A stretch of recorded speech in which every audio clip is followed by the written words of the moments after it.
What's up, y'all?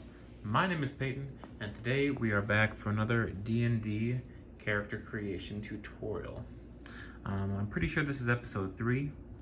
In the last one, we went over gear, and we picked out the gear for our character, and I have it all written down here, including the gold pieces right here. In the episode previous, we got all of our basic skills written down over here, and today we are going to be going over actual character and personality.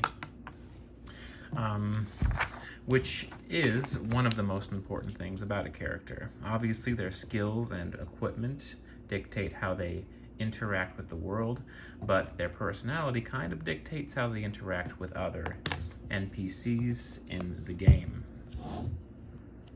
So let's quickly go to the soldier background, just to look at some of the suggested characteristics of the D&D character. Your character is split up personality-wise into 4 different categories. You have personality traits, ideals, bonds, and flaws. Personality traits are like compassionate, friendly, and they manifest themselves in little mantras almost. Like we have over here, I am always polite and respectful, so very respectful is the personality trait there. An ideal is something you stand by, like they have examples over here. I do what I must and obey just authority. That's a pretty authoritarian ideal. And then we have bonds. A bond is like the thing in the world that gives you the most meaning. It's your most important thing. My honor is my life. That is a bond. So basically, people honoring you is your most important thing. And then flaws are kind of subjective. Some personality traits can be flaws, but in my opinion, a flaw is just a personality trait that will get you in trouble if you run like with the average person. That can get you in trouble with the average person if it shows, right? Like, let's look at some examples. I obey the law even if it causes misery. That's a pretty good one. I have a little respect for anyone who is not a proven warrior. Yeah, like biases, prejudices, those are flaws. All right, so let's start picking out some for this character. First off, before we get into it, let's decide an alignment for this character. I talked about alignment in a little bit in a previous episode, but let me just go over pretty much what your options are, okay? So we have we're gonna make a little tic-tac-toe board here for us, okay? Just so I can show you in the most efficient way I know how. If this pencil would stop breaking. In the most efficient way I know how.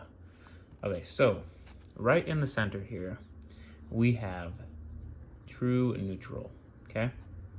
TN for true and neutral. This is the, like, as far as like a real human being is concerned, this is the type of person who doesn't really have any opinions, just kind of he'll play to either side no matter what. He's not really strongly for anything or against anything, and his actions aren't really bad or good. He's just a floater, you know? Okay. Now, on this side, we have lawful, okay? On this side, we have evil. No, on this side we have chaotic. Hold on. Lawful, chaotic. And then we have, on the top, we have good. So this in the middle is neutral, okay? In the middle, we have a neutral, again. And at the bottom, we have evil.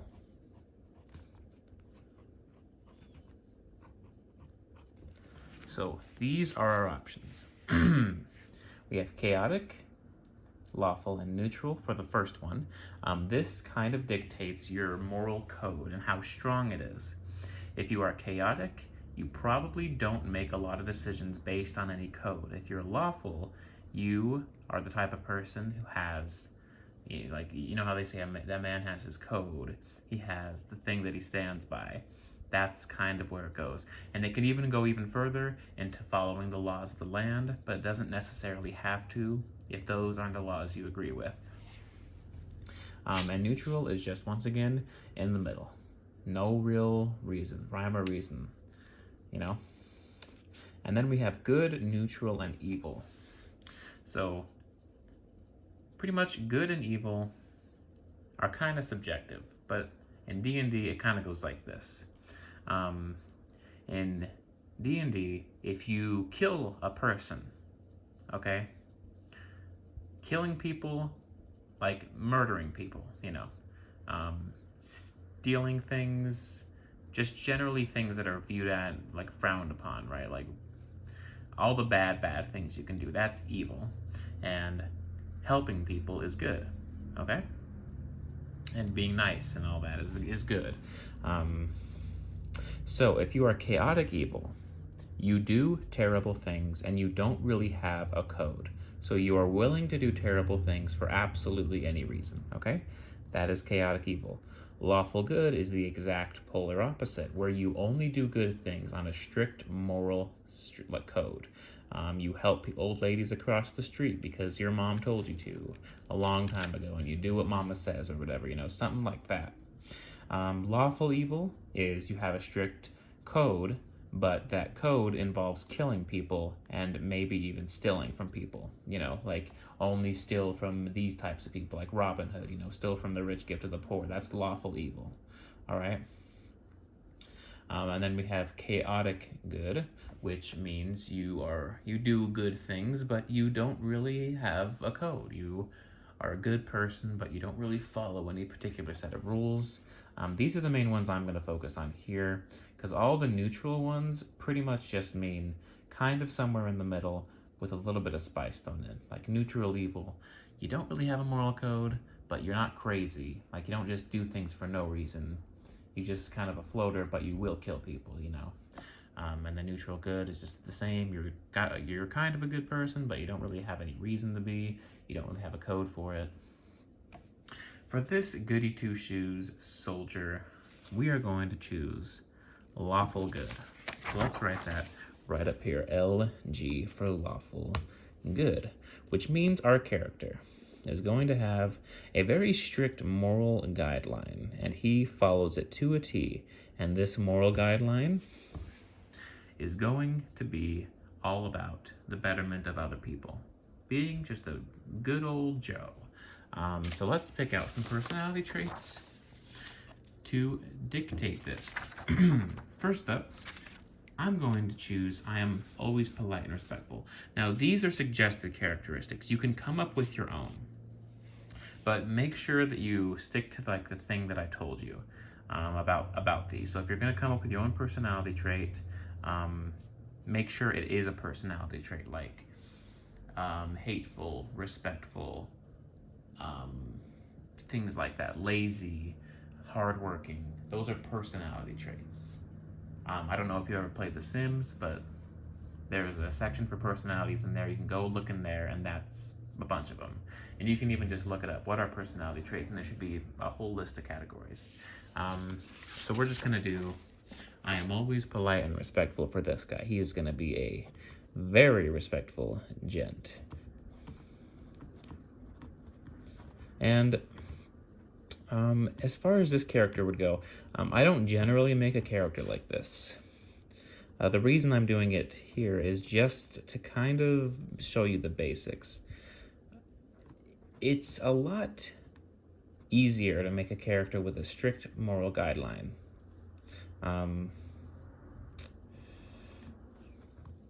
Because then you're just following a straight line. Like you really genuinely just are following a straight line when making a character like this. When you're making a chaotic character, you kind of have to figure out some other stuff. And even like a neutral character can be even harder, because then you have to kind of be half and half, you know? So you have to throw in some good and throw in some bad. Let's find an ideal, okay? I think we're gonna go with, we're gonna go with, our lot is to lay down our lives in defense of others. So I'm just gonna write greater good down in the ideals. Because this character is just gonna like be willing to lay down his life for his party members and any innocent people who need help. He's willing to throw himself into the fire to save people. We're going to go for a bond. Let's find one.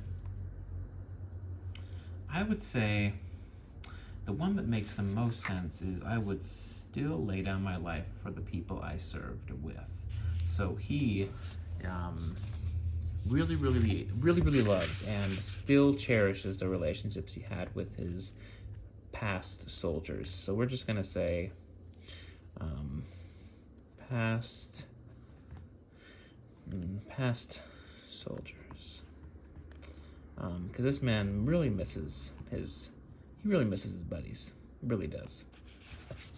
And now we have to find a flaw, and the flaw, I reckon, we need to find something. Okay, and this is the fun part about making a character, because a flaw makes your character real. Like all this other stuff, okay, this is a NPC right now. There's nothing about it that's very special. It's just a person with all these personality traits that make sense.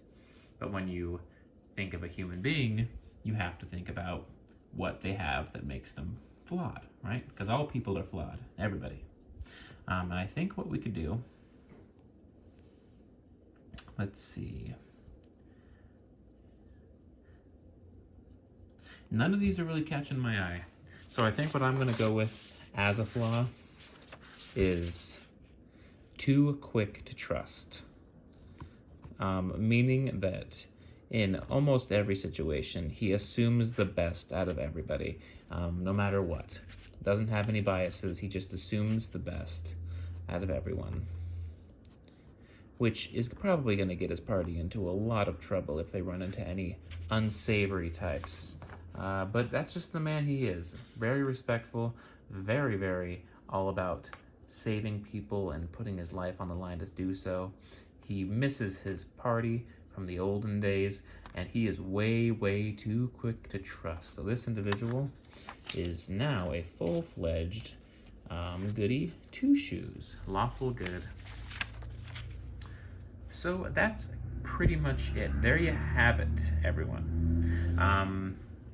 That's very basic. This is a very basic character. Obviously, if you want to make a more complex character, you can do just about anything that you want. Examples that I have made in the past, I have made rogues that were thieves, and they were lawful evil. So they had a strict code, and they were evil. And some of the things in that code were like, only kill people who steal from you, or only kill these types of people, right? Only kill people who hurt the weak, or only kill people who imprison people, you know? Just stuff like that. For that character. I've also made a character that was just chaotic neutral, which is the easiest one to make, because then you don't really have to have any reason for what you do. You just kind of do things. But also, if your DM is if your DM really likes focusing on character development, if you do some bad, terrible things, more often than not, then your DM might have you switch over to an evil alignment. Because character development is a thing in D&D. Pete Dank might not stay lawful good. By the end of the adventure, he very well could be chaotic evil if things go awry enough. You can change your entire personality throughout an entire campaign. Character development is very interesting, because it can just completely obliterate your original idea for the character when something happens to them that just completely just opens them up and changes everything that they viewed about the world. And that's my favorite part about D&D. I really do. I appreciate acting. It's one of my favorite things about the cinema that I view and the TV shows that I watch. So role-playing is one of my favorite things about D&D. And especially when you have character development that's very just jarring and... it's amazing. It's one of the reasons why I fell in love with this game. So that's pretty much going to be it. We made our goody two-shoes, and in the next episode, I don't know if there's going to be another episode. I'll decide if there is more I need to go into specifically, but I think for now, this is going to be a good way to wrap this up. So if there's another episode, see you then. But if not, this is going to be it for this series. And I hope you like this episode. Peace out.